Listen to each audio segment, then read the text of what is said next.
असल में पूरे देश में दिल्ली से लेकर भोपाल तक भारतीय जनता पार्टी का बड़ा नेता हो या छोटा नेता, ये घबराए हुए हैं। मैं इसका उदाहरण आपको देता हूँ।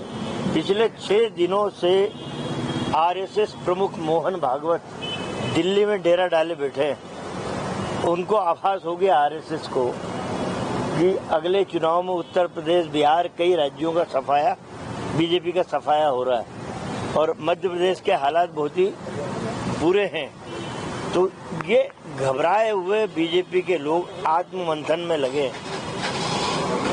ये घर घुसू पॉलिटिक्स बोलते हैं। तू इसके वहाँ डिनर करने चला जा, तू उसके वहाँ लंच करने चला जा।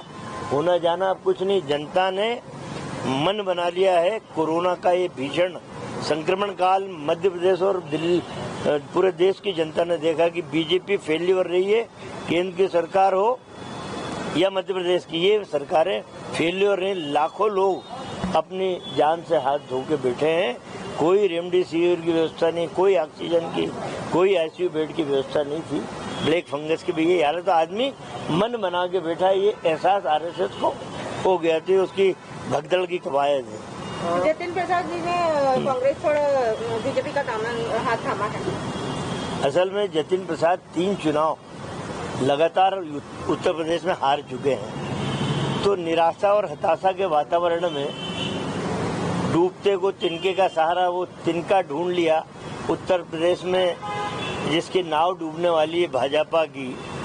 अब वो गलत समय पे गलत निर्णय जतिन प्रसाद ने लिया है। बात सही है कि 3 चुनाव आदमी हार जाए तो इधर उधर भागता है, पर निर्णय भागने का तो सही ले। भाई सपा में चला जाता कि थोड़ी बहुत उम्मीद, सपा में भाजपा तो गई उत्तर प्रदेश में। तो एक निराश व्यक्ति का निराशा भरा निर्णय मानता हूँ। आप राजस्थान की बात कर लीजिए, जहाँ से आप प्रभावी रहे हैं। हाँ, पायलट लगातार ठीक है ना, ठीक है। आपने स्थिति अलग बदली हुई है, ठीक है। कांग्रेस के अपने घर को भी संभाल नहीं पा रहे। नहीं, देखिए हमारे वहाँ सचिन पायलट का जो मामला है, बीजेपी में नहीं गए। उन्होंने अपने अस्तित्व की लड़ाई कांग्रेस में रह के लड़ी। उनके लिए एक कमेटी बना दी गई कि अशोक गहलोत और सचिन पायलट के अंदर पेचअप करा के कांग्रेस के संगठन को मजबूत करें। मैं दोष देता हूं उस कमेटी को जो वरिष्ठ नेताओं की है कि 8 महीने बाद भी उस कमेटी ने अभी तक कोई निर्णय करके नहीं दिया, कोई फार्मूला अख्तियार नहीं किया जो सोनिया जी, राहुल जी के सामने पेश करें। ऐसी कमेटी जो लोग हैं, इन पे कांग्रेस ने ध्यान देना चाहिए कि ऐसे लोगों को कांग्रेस की कोई महती जवाबदारी अब नहीं देना चाहिए। डैमेज कंट्रोल बहुत आवश्यक है कांग्रेस में। जहाँ तक बात है पंजाब की, पंजाब में हमारा हाईकमान अलर्ट हो गया और वहाँ दोनों जो खेमे हैं उन्होंने हाईकमान की बात मान के जो 3 सदस्यीय कमेटी बनी है, हरीश रावत और इन लोगों की, तो वहाँ पे आज या कल में रिपोर्ट पेश हो जाएगी।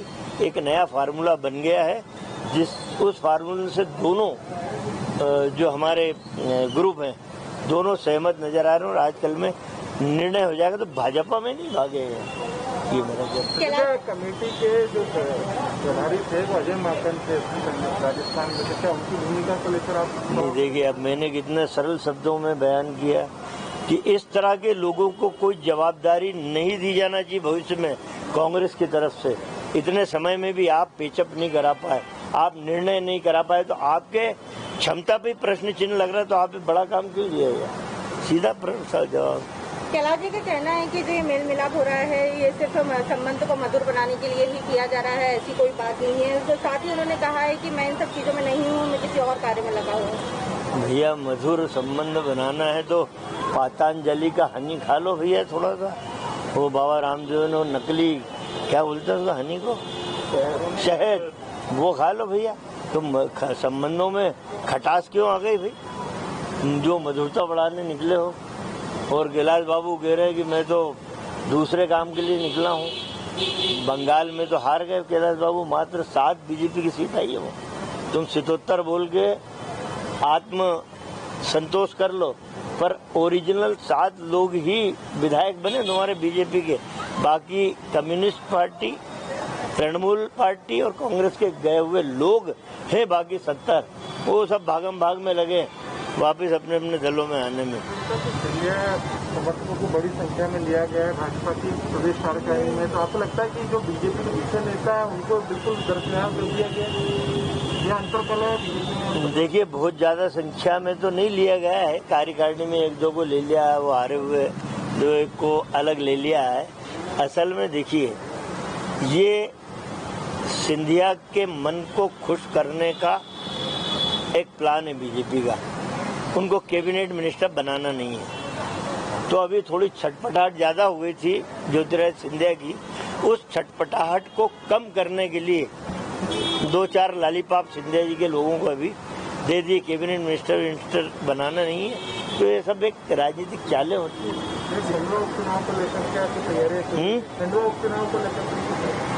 खंडवा उपचुनाव कांग्रेस जीत रही है। अब ये राजनीतिक भाषा आप इसे मत समझिएगा, हम लोग गहरा अध्ययन के बाद ही कोई बात करते हैं।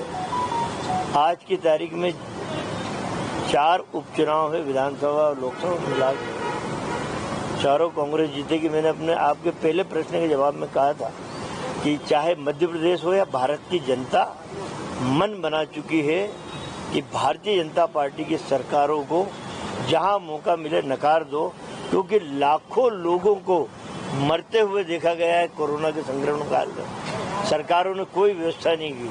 तो ऐसे सरकारों को बदलना और ये जो चारों चुनाव होंगे, ये एक बड़ा झटका होगा बीजेपी को। लगातार भोपाल में ये कयास लगाए जा रहे थे, पिछले कुछ दिनों से सोशल मीडिया पर भी ये कयास लगाए जा रहे थे कि जो मेल मुलाकातों का दौर है वो सीएम बदलने को लेकर है।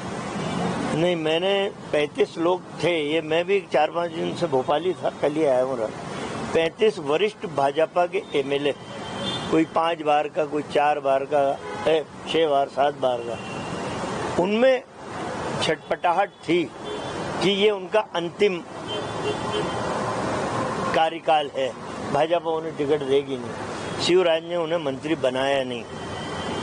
तो ये लोगों को लगा था कि ये 35 लोग आए हैं, पर मैंने भी एक बाइट में उनसे हाथ जोड़ के अनुरोध किया कि अब आपका भी अंतिम कार्यकाल है एक तरह से राजनीति का, मैंने आप शिवराज को बदलने की मेहरबानी करके कवायद मत चलाओ। शिवराज रहेंगे तो हम कंफर्टेबल रहेंगे कांग्रेस के लोग। 2018 के चुनाव में मध्य प्रदेश की जनता इस चेहरे से उब गई थी और कांग्रेस को मैंडेट दिया था, अब और ज्यादा उब गई, वही आदमी रिपीट कर दिया बीजेपी ने। तो शिवराज रहेगा तो हम बहुत कंफर्टेबल मेजॉरिटी में इस बार मध्य प्रदेश में चुनाव जीत के आएंगे। कवायद चली थी लेकिन लोग समझ गए कि अब अजय सिंह राहुल भैया नाराज चल रहे हैं, ऐसा कहा जा रहा है। अब देखिए, मैं इंदौर रहता हूँ, मालवा प्रांत में मैं रहता हूँ। सवाल जोड़ रहा था कि नूरी खान को भी बर्खास्त करने की मांग की जा रही है। नूरी खान ने भी वीडियो सोशल मीडिया पर डाले थे। लोकतंत्र है कांग्रेस पार्टी में, यहाँ कोई ज़्यादा दिक्कत नहीं आती है। मैं जैसे इंदौर में मालवा प्रांत की राजधानी, मैं यहाँ रहता हूँ, मैं सीनियर लीडर हूँ। क्या इस क्षेत्र में मेरी जवाबदारी नहीं बनती कि मैं कांग्रेस को मेरे कार्यकलापों से, मेरी संगठन क्षमता से मैं कांग्रेस को, उसके आधार को मजबूत करूं? वहीं राहुल भैया विंध्य प्रदेश के बड़े नेता माने जानते हैं। एक बड़ा राजनीति का परिवार स्वर्गीय अर्जुन सिंह जी का, उनकी विरासत मिली राहुल भैया को। अब वो दुर्भाग्य से खुद ही चुनाव हार गए हुआ। कमलनाथ जी जब मैयर देवी के दर्शन करने गए कि मेरा प्रदेश और मेरा देश कोरोना के संक्रमण काल से जूझ रहा है, ये शक्तिमान बने, वहाँ पत्रकारों ने प्रश्न पूछा कि साहब आपकी सरकार अस्थिर होकर कैसे गिर गई? तो उन्होंने बड़े सहज शब्दों में कहा कि विंध्य प्रदेश में यदि हम जीतते, मात्र 3 सीटें जीती है कांग्रेस। हमसे जुड़े रहने के लिए हमारे YouTube चैनल को सब्सक्राइब करें और नई वीडियो की नोटिफिकेशन के लिए बेल आइकॉन को दबाएं। अगर आप ये वीडियो Facebook पर देख रहे हैं तो लाइक जरूर करें और ज्यादा से ज्यादा शेयर करें। धन्यवाद।